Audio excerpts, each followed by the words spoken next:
अगर कल रात तक तंत्र का जाल नहीं टूटा तो तुम्हारी मां का मन वहीं रह जाएगा। तो चलिए, उसने कहा, आज ही। तंत्र का सामना जल्दबाजी में नहीं होता, उन्होंने कहा। आज हम देखने जाएंगे, तोड़ने नहीं। उस रात बस स्टैंड पर 3 नजरें थीं।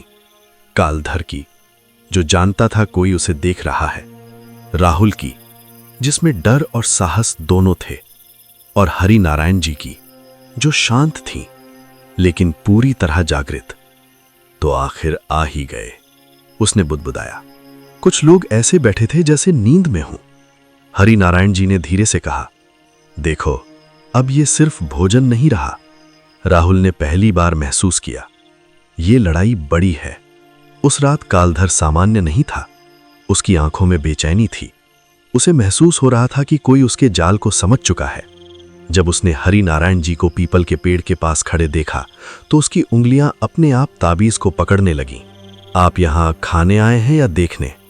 कालधर ने व्यंग्य से पूछा। देखने, कि भूख को व्यापार कैसे बनाया जाता है। कालधर हंसा। लोग खुद आते हैं, मैं बुलाता नहीं, पर लौटने नहीं देते। कालधर ने मंचूरियन प्लेट में डालते हुए कहा, देखिए पंडित जी, ये लोग दुखी हैं, मैं इन्हें थोड़ी राहत देता हूं। राहत नहीं, तुम आसक्ति देते हो। कालधर की आवाज सख्त हो गई। आसक्ति ही तो संसार चलाती है। राहुल ने देखा, जो लोग खा रहे थे उनकी आंखें खाली थीं, जैसे शरीर वहां था पर मन कहीं और। हरि नारायण जी ने जमीन पर ध्यान से देखा। पीपल की जड़ों के पास छोटे छोटे चिन्ह बने थे, काले धागे दबे हुए, नींबू गड़े हुए। यहीं से शक्ति खींची जा रही है। उन्होंने धीरे से कहा। राहुल ने पूछा, तो यहीं तोड़ेंगे? नहीं, पहले लोगों को जगाना होगा। हरि नारायण जी ने राहुल की ओर देखा। तुम्हें मंचूरियन खाना होगा। राहुल चौंक गया। क्या? कि जाल को अंदर से समझे बिना उसे काटा नहीं जा सकता। राहुल के हाथ कांपने लगे। उसे अपनी मां की हालत याद आई। उसने प्लेट उठाई। कालधर मुस्कुराया। अच्छा फैसला। पहला कौर लेते ही राहुल की आंखों के सामने दृश्य बदल गया। एक आवाज आई, यहीं रह जाओ। राहुल का मन डगमगाया, लेकिन तभी उसे दादा की बात याद आई, जो बहुत अच्छा लगे वहीं सबसे बड़ा बंधन होता है।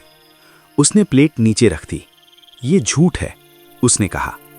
जैसे ही राहुल ने इनकार किया, ठेले की लालटेन कांपने लगी। कुछ लोग अचानक चौंक कर उठ खड़े हुए। हम यहां क्यों हैं?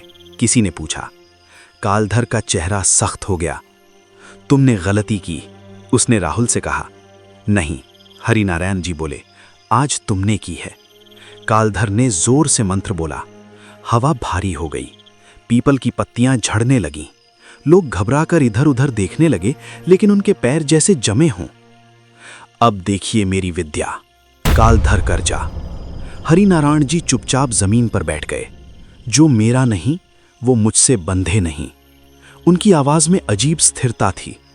धीरे धीरे लोगों के चेहरे बदलने लगे। कुछ रोने लगे, कुछ घुटनों के बल बैठ गए। कालधर पीछे हटने लगा। नहीं, ऐसा नहीं हो सकता, वो बुदबुदाया। उसने ताबीज उठाया, लेकिन वो हाथ में ही टूट गया। ठेले से अजीब गंध उठी। मंचूरियन काले पड़ने लगे। बस स्टैंड पर उस रात अजीब सन्नाटा था। कालधर हाँफ रहा था। उसकी सारी साधना एक ही धागे पर टिकी थी, लोगों की आसक्ति, और वो धागा अब कमजोर पड़ चुका था। तुम नहीं समझते कालधर, हरि नारायण जी ने उससे कहा। अगर मैंने उन्हें वो स्वाद न दिया होता तो ये वैसे ही टूट जाते। तुमने उनका दुख नहीं हराया, उन्होंने कहा। तुमने उसे मीठा बना दिया। राहुल ने देखा कालधर की आंखों में अब घमंड नहीं था, वहां डर था। शारदा देवी अचानक कांप उठी। राहुल, उन्होंने धीमे से कहा। राहुल दौड़कर उनके पास गया। मैं यहीं हूं मां। शारदा देवी की आंखों से आंसू बह निकले। मुझे लगता था अगर वहां जाऊंगी तो सब ठीक हो जाएगा। अब नहीं जाना, उसने कहा। और उसी पल हरि नारायण जी ने जमीन से थोड़ा सा पानी उठाया। न कोई तंत्र, न कोई ताबीज, बस बोले, जिसे भूख से बांधा गया उसे समझ से मुक्त किया जाएगा। उन्होंने पानी पीपल की जड़ों पर डाला। जैसे ही पानी जमीन में गया, ठेले के नीचे दबे काले धागे अपने आप ढीले पड़ गए। मंचूरियन राख में बदल गए। कालधर घुटनों के बल बैठ गया। उसके गले से बस एक वाक्य निकला, मैं गलत था। कालधर कोई राक्षस नहीं बना। वो चिल्लाया नहीं, वो भागा नहीं, बस वहीं बैठा रहा, एक थका हुआ खाली इंसान। हरिनारायण जी बोले, तुम्हारी विद्या खत्म नहीं हुई, तुम्हारा भ्रम टूटा है।